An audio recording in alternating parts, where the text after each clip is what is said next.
So this is the last week of the project, and next week, midweek, is when we have the final presentations.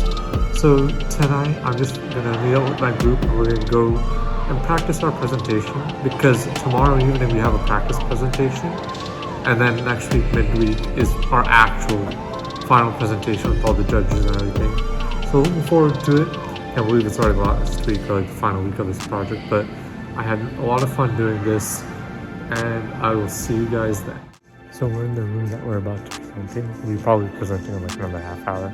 I do a practice run, but halfway through presentations is when they serve dinner.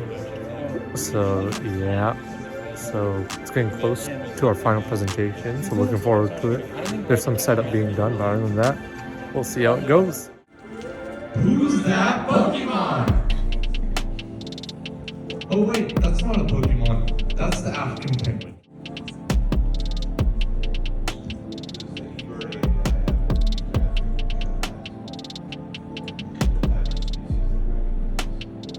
So eBird is it's a citizen science project, so any observer is able to report to eBird. So there's data on all sorts of birds. It's a global platform.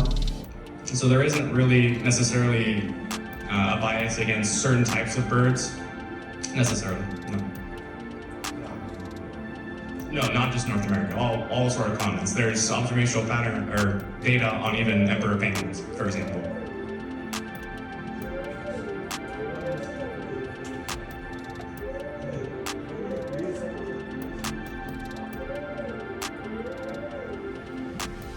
So we started from entirely scratch. We trained using efficient and V2, which is an architecture, and we trained our own model using the data set we found using across 524 birds.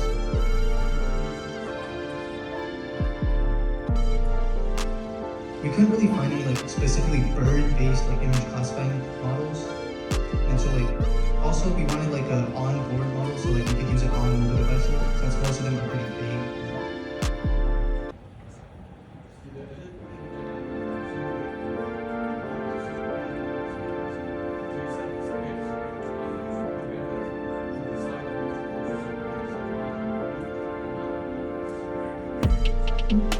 So as we see with current generation, most people spend time indoors and are on their phones or devices.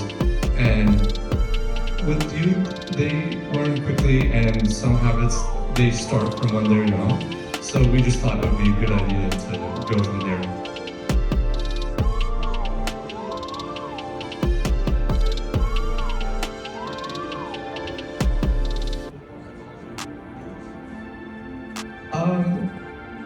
There were no conflicts, but at that moment, we just decided as a whole that we would focus on children.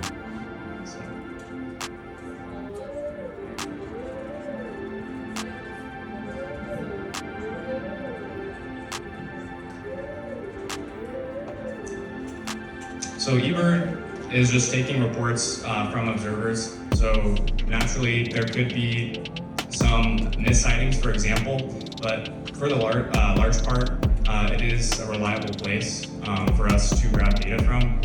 There isn't really a large motivation, for example, for people to misreport birds on the platform. It's usually people who are already bird watchers and are invested into the science of it.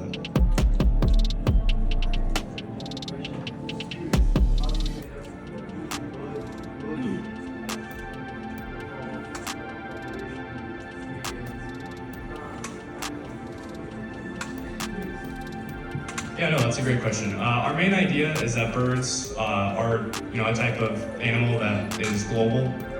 So there's not they're also very common. So another idea we had was for reptiles or lizards, but those are a little more rare, and obviously certain geographic regions just aren't really going to have those, especially cold areas. So birds we thought was a good target. All right, big round of applause for Birdwatch. Presentation went well, but could have been better. So now we're gonna go grab some food. Dinner time.